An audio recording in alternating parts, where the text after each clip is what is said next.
इतनी महंगी शिक्षा है, सारे सफेद पोस्ट नेता है, सारे के सारे एक ही थैली के चट्टे बट्टे सब भाई है। कोचिंग सेंटरों की फीस इतनी महंगी है सभापति, और तो और हद होगी। राजस्थान की विधानसभा में मैंने देखा, हमारे समाज में लैला मजनू को, सीरी फराद को, इनको ऐसे बताया जाता है जैसे कोई महान पुरुष हुए, जैसे इन्होंने कोई महान काम किया है, जबकि सही मायने में अगर देखा जाए तो सभापति महोदय मैं उनको 2 टके का टपोरी की संज्ञा दूंगा।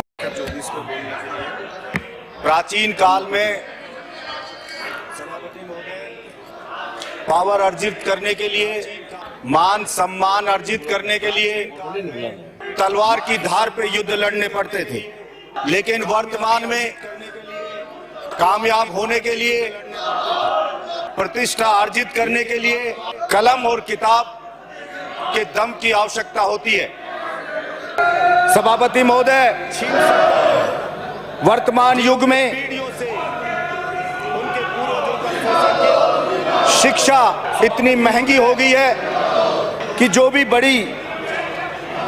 नौकरियों में जाने के लिए तैयारी करे तो कोचिंग सेंटरों की फीस इतनी महंगी है। अगर कोई डॉक्टर इंजीनियर बनना चाहे तो उसकी फीस इतनी महंगी है कि अगर गरीब का बेटा अपने बच्चे को पढ़ाता है और उसका अगर गवर्नमेंट कॉलेज में एडमिशन नहीं होता है तो उसकी फीस इतनी महंगी है, तो उसके पास ये विकल्प नहीं है कि वो प्राइवेट स्कूल से अपने बच्चे को MBBS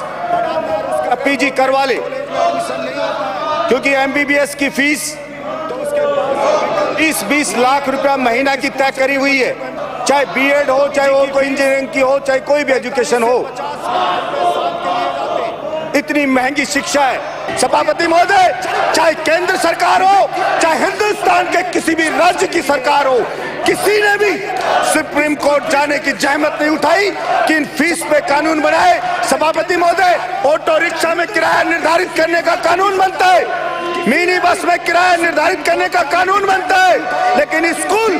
तो एज कॉलेज ये वेलफेयर के लिए होते हैं, कोई व्यापार नहीं होता है। लेकिन आज तक मुझे समझ नहीं आया कि किसी भी सरकार ने, किसी भी पार्टी की सरकार रही हो, किसी ने भी कभी इस बात के लिए कानून बनाने का नहीं सोचा कि इन पे लगाम कैसे लगाई जाए। सभापति, और तो और हद होगी। राजस्थान की विधानसभा में मैंने देखा कि प्रेमी के साथ घर से भागने वाली छोरी की मदद के लिए भी बिला जाता है कि इसको भागने दो, हम इसकी सहायता करेंगे, यानी कि उसके बाप का कोई अधिकार नहीं है। सभापति महोदय, ऐसा हिंदुस्तान में माहौल बना दिया, आधुनिकता आधुनिकता। सभापति महोदय, लोगों ने पता नहीं, मुझे नहीं पता क्या लिखा, किसने लिखा, हमारे समाज में लैला मजनू को, सीरी फराद को, इनको ऐसे बताया जाता है जैसे कोई महान पुरुष हुए, जैसे इन्होंने कोई महान काम किया है, जबकि सही मायने में अगर देखा जाए तो सभापति महोदय मैं उनको 2 टके का टपोरी की संज्ञा दूंगा। वो टपोरी थे जो मां ने 9 महीने पेट में रखा, जिस पिता ने पेट काट के खिलाया और उस बेचारे को तनाव में डाल करके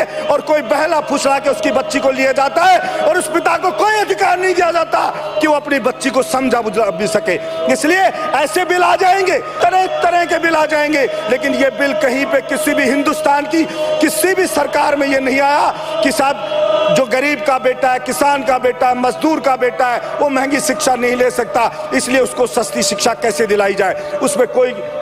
उसमें जोर नहीं देगा। क्योंकि कारण इतना है, सारे सफेद पोस्ट नेता हैं या IAS हैं जो सीनियर, उन्हीं की कॉलेज चलती हैं, उन्हीं के स्कूल चलते हैं, और सभी के सभी, सारे के सारे एक ही थैली के चट्टे बट्टे सब भाई हैं। किसकी भी सरकार आए उन पे ना बना है, ना आगे कभी बनेगा।